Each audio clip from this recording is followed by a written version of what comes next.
Once development on Final Fantasy VIII had officially wrapped, Yoshinori Kitase began looking forward to the next installment in the series.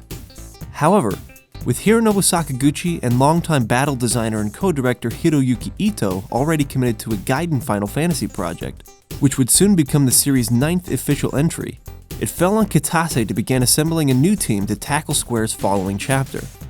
While Final Fantasy IX was in many ways a love letter to the series' roots, and returned to form in its look and feel, Kitase had a very different goal in mind for Final Fantasy X. Kitase has disclosed in interviews that after the release of Final Fantasy VIII, many players expressed their disappointment with the trend that had been set by the science fiction world settings of both 7 and 8, preferring instead what he described as a simple fantasy world. In Kitase's mind, these players had developed a fixed notion of what fantasy meant to them, which he believed consisted of a medieval European setting. However, instead of catering specifically to what these fans were asking for, he decided he wanted to change that perception, to expand the definition for players of what a great fantasy setting could be. He looked to KAZUSHIGE NOJIMA to help him develop this unique definition, and it was in these initial brainstorming sessions that the idea was proposed to create a fantasy world that incorporated Asian elements instead of European ones. That concept resonated deeply with Kitase, and the project moved forward with this new goal at the center of his vision. Art director Yusuke Naura and character designer Tetsuya Nomura were once again brought on to design this world, with Nomura mentioning specifically that many elements of Final Fantasy X were inspired by Thailand and the South Pacific, which I find especially true of early game areas like Besaid and Kilika. Sub-character chief designer FUMI Nakashima has also spoken out about her focus of providing all the different cultures and people of Spira with distinctive styles of clothing, mentioning specifically her choice to purposefully dress the Al-Bhed with goggles and masks due to their machine-oriented society, which she hoped would give them a strange and eccentric feeling that separated them from the other citizens of Spira. She also mentioned the Ronso, a warrior tribe, whom she designed with features that would allow them to easily engage in battles. With this kind of careful thought spent on the finer details of the art design, Tetsuya Nomura described this attention to detail as the main difference between this game and previous Final Fantasy titles, eliciting this as the most unique aspect of the game for him. Of course, with such a beautiful world concept, certain technical challenges presented themselves immediately. Hironobu Sakaguchi, who served as executive producer for this installment, described his concerns with the jump from the PlayStation 1 to the PlayStation 2 with the following statement. Going from Final Fantasy VI to 7, everyone was uneasy about the transition. In making the jump to 3D, I had to ask myself whether this was indeed a Final Fantasy world as we progressed. This time, moving to the PS2, adding in voices and conducting everything in real time brought its own share of anxiety. But as I mentioned before, for me, the true definition of Final Fantasy is to continue challenging myself. So, I'd like to explore new frontiers and move in a direction yet to be uncovered. This acceptance of the challenges presented by developing for the PS2, as well as the determination to accomplish something that had never been done before, resulted in a quantum leap of graphical prowess for the company. One area in which this is immediately obvious is in the character animations, and especially in facial animation. Koji Sugimoto, the game's main character programmer, spoke about these innovations in an interview where he said, "We gave the designers a little more freedom with facial expressions, so they were able to include many bones in the faces. By doing this, we were able to create much more natural expressions. It's been said that the PS2 is a very complicated piece of hardware, and that development is complex. That's indeed true, and it's taken a long time to master it, but the harder you try to push the hardware, the more rewarding the results. This is where the machine shows its true potential, and it's fascinating." In the previous 3 Final Fantasy games, the backgrounds had been represented with flat, pre-rendered images that the character models moved around on. But for Final Fantasy X, the series would for the first time include actual 3D environments rendered in real time. For me, this effect immediately gave the initial feeling of larger space and scale, and though the player was not yet given control of the camera, there were several maps upon which the camera would glide in a large sweeping motion, highlighting important structures and giving the player a true sense of changing perspective.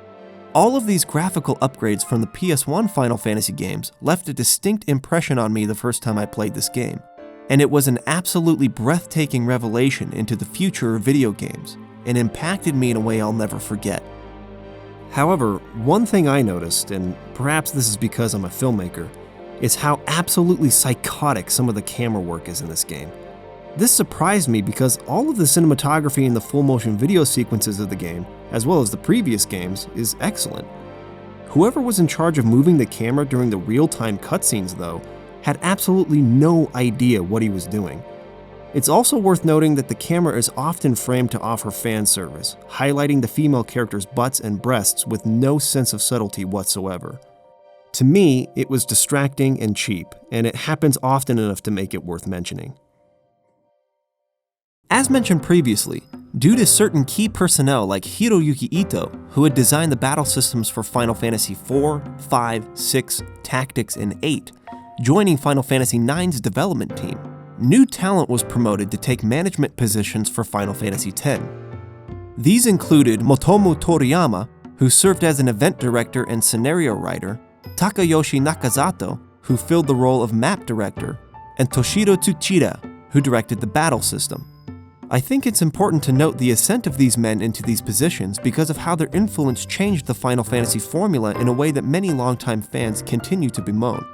Toriyama would go on to direct Final Fantasy X-2, Final Fantasy XII Revenant Wings, and the Final Fantasy XIII trilogy. Nakazato's choices specifically for both Final Fantasy X as well as Final Fantasy XIII have been the subject of intense criticism from fans.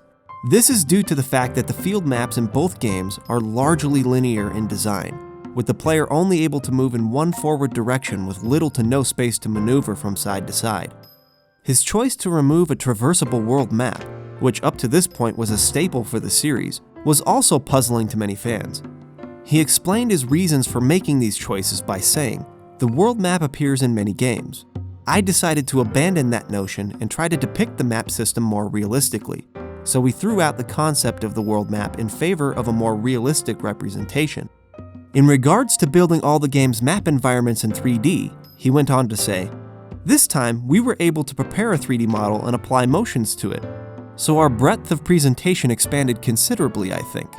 The map seems ordinary, but if you stand still and look around, you'll find small details like grass along the roadside swaying in the wind, or clouds moving. I hope you'll take the time to look around and enjoy these small details. I understand that you'll probably want to finish the game quickly, but try looking around when you have the chance. It'll help us feel that adding those small little touches was worthwhile."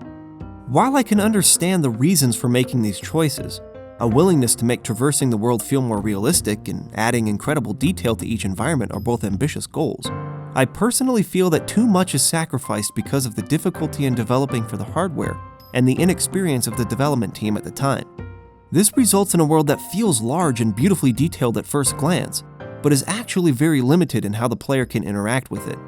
In my view, adding details like swaying grass and moving clouds is meaningless if the world structure in many cases amounts to nothing more than a long, thin corridor.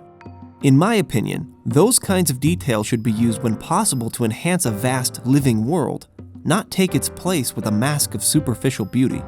It seems to me like including these, no doubt impressive, but ultimately trivial minutiae, as well as overall graphical spectacle, were more important to Nakazato than delivering on such a superb world concept by building a vast, unforgettable topography to match it. The way the airship works in this game was particularly disappointing to me, where manual flight across the world has been replaced by selecting locations from a list and simply appearing there. I'm the kind of person who tends to prefer games that include a lower graphical fidelity than the most extraordinary looking games on the market, but also offer larger and more expansive worlds. Dark Souls 1 and Xenoblade Chronicles come to mind quickly when discussing this topic. How you personally end up feeling about all of this will depend largely on how you prefer to play. If you're the kind of person who likes to focus on progressing with the story, then this may not even faze you. But if you're the kind of player who really likes to explore the world and learn all its secrets, this game really doesn't have much to offer. That kind of exploration comes instead within the game's story, which is something Motomu Toriyama has expressed he feels is a strength of his. In his view, it's very difficult to tell a compelling story when the player is given a great deal of freedom to explore the world. There are many examples I would use to contend with that view, but it is true that the story of Final Fantasy X is one that requires careful reflection, discussion, and possibly multiple playthroughs to fully understand. The response to the story has, for the most part, been received positively among fans, but there are many players who strongly dislike it. I think much of this distaste comes from how ambiguous specific plot points can be, but it's important to note that this was an intentional choice made by the developers to incite discussion and individual interpretations. It's become clear at this point that many of the staff members who have been writing the scenarios for the Final Fantasy series since the 7th installment are of like mind when it comes to this kind of approach to storytelling. Tetsuya Nomura put it best when he described the process for writing Advent Children's story, stating that, generally, Hollywood movies demand exact answers. For that, Advent Children might not be kind to people who need it. You can interpret or understand things as you like, so you can enjoy exchanging your opinion with friends. It is a piece of work made so that you want to talk about it with others. Considering that this was the goal when writing the story for Final Fantasy X, I believe criticizing the game for not providing clarity it never set out to achieve in the first place demonstrates an incomplete view of what the intentions of the developers really were. That being said, I personally prefer when all the answers are provided within the game itself, even if they're hidden and require the player to look hard to find them. For the most part, Final Fantasy X does this well, with a lot of background information and exposition being explained by an old, wise NPC named Machen. There are many things not told to the player in the events of the main story that he'll fill in for you if you seek him out, but there are still a few important concepts that the game never fully explains. Luckily, a lot of this is clarified in the Final Fantasy X Ultimania, and it seems Square-Enix has been prone lately to taking a media mix approach to fully detailing their stories. Some may feel annoyed by that, and I for one can personally sympathize with that frustration. But for those who love this approach to storytelling, you'll be happy to know that there's a lot more material outside of the game for you to explore and expound upon your understanding of the world of Spira. Final Fantasy X tells the story of Tidus, a young professional blitzball player from the technologically advanced city of Zanarkand. During the course of one of his matches, the city is suddenly attacked by a powerful water-based creature called Sin. During the course of the attack, Tidus finds Auron, a man who is a mentor of sorts to him, and together they fight their way through the city. Sin's attack, however, proves to be devastating, and amidst the destruction, Auron leads Tidus to a place where he comes in contact with Sin. Both he and Auron are then transported to what appears at first to be another world altogether. When Tidus described these events to Riku, an Albed scavenger who rescues him, she reveals that Zanarkand was destroyed by Sin 1,000 years previous, and after another clash with Sin, Tidus washes up on the shores of Besaid Island. Here he meets Wakka, captain of the Besaid Aurochs blitzball team and guardian of the summoner Yuna, who is preparing to depart on a pilgrimage to obtain the final Aeon and defeat Sin. Tidus, who grows more unsure all the time of whether he'll be able to return home, decides he needs to find his place here in Spira, and resolves to join Yuna on her pilgrimage. From there, the story weaves in a number of complexities that both illuminate the truth of this cycle of death perpetuated by Sin, and bring a number of interesting themes into the forefront of the narrative. This may be my own interpretation here, but considering that individual interpretation has been encouraged by the developers, I feel comfortable sharing it. To me, one of the strongest themes presented in the game is the danger of theocracy. While Yevon, the dominant religion in Spira, isn't the officially recognized authority of the world, since governmental duties are left to regional self-rule, its influence over the people is so strong that the teachings of Yevon are basically seen as law. We're shown how strong that influence has become as Wakka, who is the most devout among the main cast, often gives voice to these warped perceptions of the history of Spira and its current state of affairs. Tidus, on the other hand, comes from a world where this religious influence does not exist, and his perspective on these issues serves as an antithesis that moves the party towards greater skepticism and free thought. It's his presence, his way of thinking, that begins a chain of events leading to real change within the world, and I found that social commentary to be one of the most meaningful and relevant topics that the game explores. There are, of course, dozens of other themes the game delves into, most of which are thoughtfully presented and intriguing.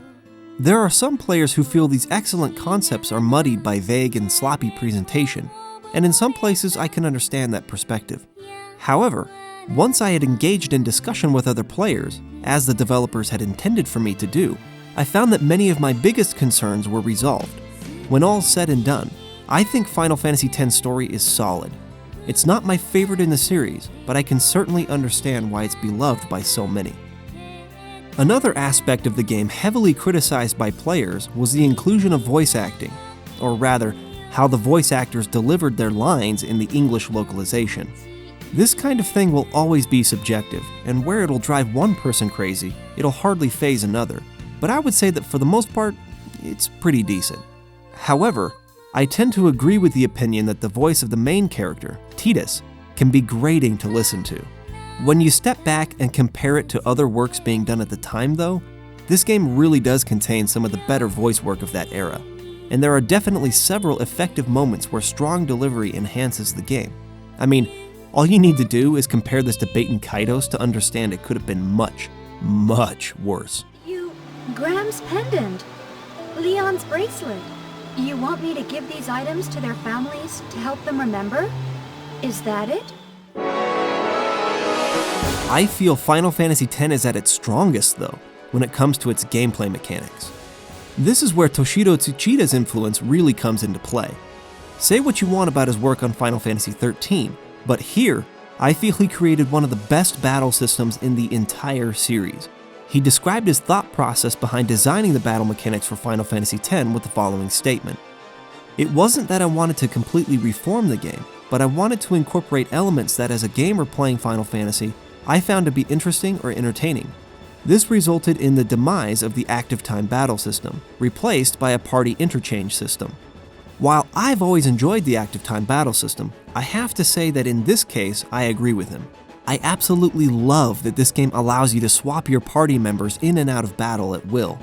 I've criticized both Final Fantasy VII and VIII for only allowing you to have 3 characters in your active party, and while this game continues that trend, the interchange system allows you to take advantage of each one of your party members in every battle, which is honestly a brilliant addition. He went on to say, I thought it would be more enjoyable for players to take their time and analyze how best to defeat enemies. We've adjusted the battles to offer a sense of satisfaction from taking a tactical approach, so I believe that those who have tended to fight without too much thought might now find a new way to enjoy battles. On this point, I can also agree. There are several enemy types in this game that have certain strengths and weaknesses that will give them advantages against many of your characters, but disadvantages against others. For instance, flying enemies generally have very high evasion, making it difficult for your melee fighters to hit them. Wakka, however, who tends to have the highest accuracy of the group, can take these enemies down with ease.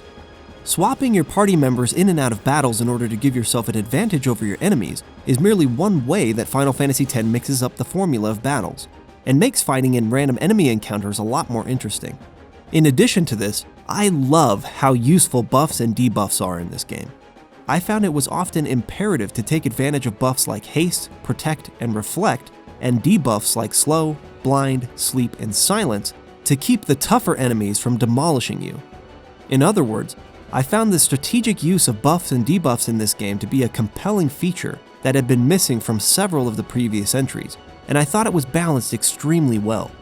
On top of this, there were several other character-specific abilities like Provoke, as well as passive abilities that can be customized on equipment like First Strike, that would take care of powerful enemies that could often ambush you and wipe out your party with one turn. The sheer number of useful abilities and the depth of strategy that can be applied by using them is impressive, and without question my favorite aspect of the entire game. I must say though that I feel the encounter rate is a little too high overall in this game.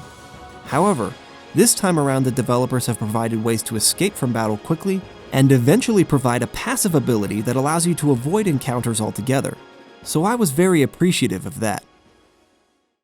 Another interesting change comes in the character progression system. Unlike most previous Final Fantasy games, characters do not level up and learn new abilities in the traditional sense. Instead, character progression is manually managed by the player through the use of the sphere grid. In short, at the end of battles, the player earns both ability points and spheres as rewards from enemies, and overkilling them will provide twice the amount of both AP and sphere drops, which I thought was a great touch for people like me who like to play optimally. Ability points unlock sphere levels, which allow you to move around the predetermined interconnected nodes of the sphere grid. Unlocking these nodes with specific kinds of spheres provides upgrades to attributes like strength, agility, and magic power, as well as new abilities like magic spells. During the early and middle portions of the game, the progression is pretty straightforward, unless you're playing the international or HD versions of the game, which gives you a choice from the beginning which path you'd like to send your characters down. In the original version of the game, however, attribute upgrades and abilities are unlocked in a rather linear fashion, but later on, the player will obtain special kinds of spheres that will allow the characters to cross over into other parts of the sphere grid previously unavailable to them.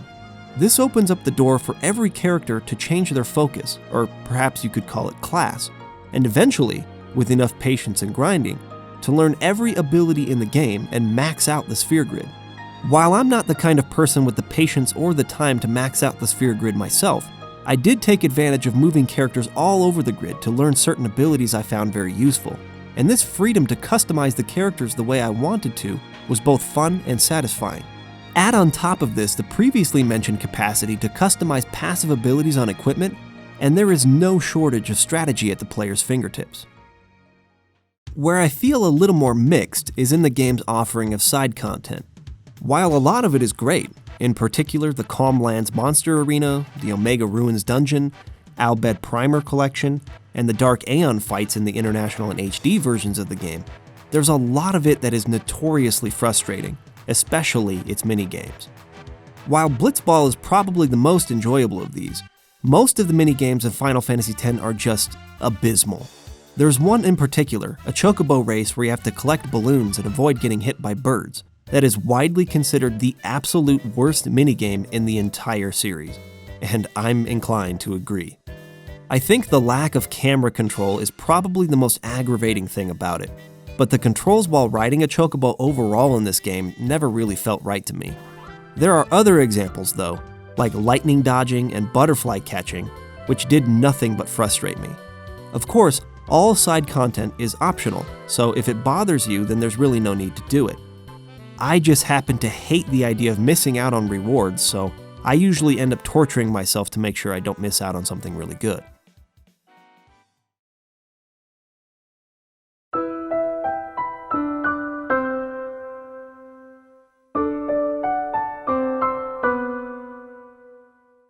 For every Final Fantasy game preceding Final Fantasy X, Nobuo Uematsu had been the sole musical composer. Over the course of 15 years, he had composed hundreds of tracks, dozens of which are considered to be the most emotionally impactful and beautifully written music ever created for video games. With this background in mind, I find it understandable that when it came time to begin composing for the 10th installment, Uematsu began to feel dissatisfied and uninspired, and for the first time, requested assistance to complete a Final Fantasy soundtrack. Two composers were chosen for this task, Masashi Hamauzu and Junya Nakano. The reason for the selection of these two men specifically was mentioned by Uematsu in an interview, where he said, "They can create the music that I cannot compose. Each makes very interesting and original works." I, for one, could tell immediately that much of the music in this game was not composed by Uematsu, whose style had become distinct to me after several years of listening to Final Fantasy music. Masashi Hamauzu's style in particular, one in which he typically loves to use bright, spriteful piano, sets his compositions apart immediately in my mind. This style is also clearly evident across the Final Fantasy XIII soundtrack, which he composed. The splendid performance is an excellent example of what I'm talking about.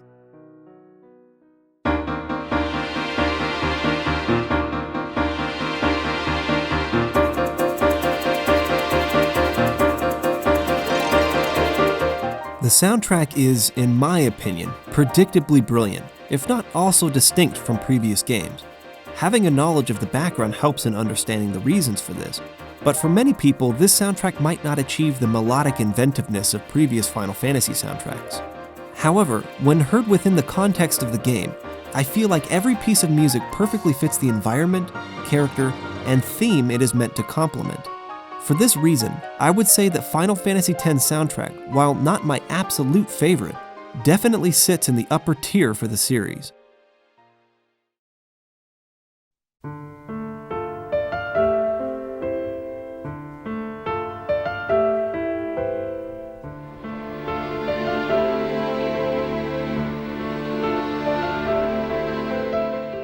Overall, I think what has impressed me the most about Final Fantasy X is its lasting impact on me even after finishing it.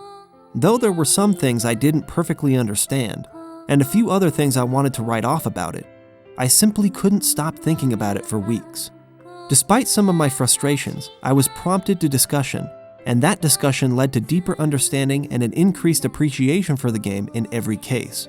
While the story can often be vague in its presentation, with a little conversation and analysis, I found that there's actually quite a lot of depth to be found. In addition to this thoughtful story, however, is an intelligently designed set of gameplay mechanics that offer some of the most fun and engaging battles I've ever experienced in any JRPG. And while some of the voice work turned me off a bit, and a few of the minigames made me want to beat my face against a wall, I can't help but feel duly satisfied by the overall experience. Though the world's linear structure and lack of a world map and proper airship was definitely a big disappointment for me, the battle mechanics offer more than enough to keep me engaged and interested for the bulk of the experience. I give Final Fantasy X 4 hilarious shoe puff driver accents out of 5. Rides the shoe puff?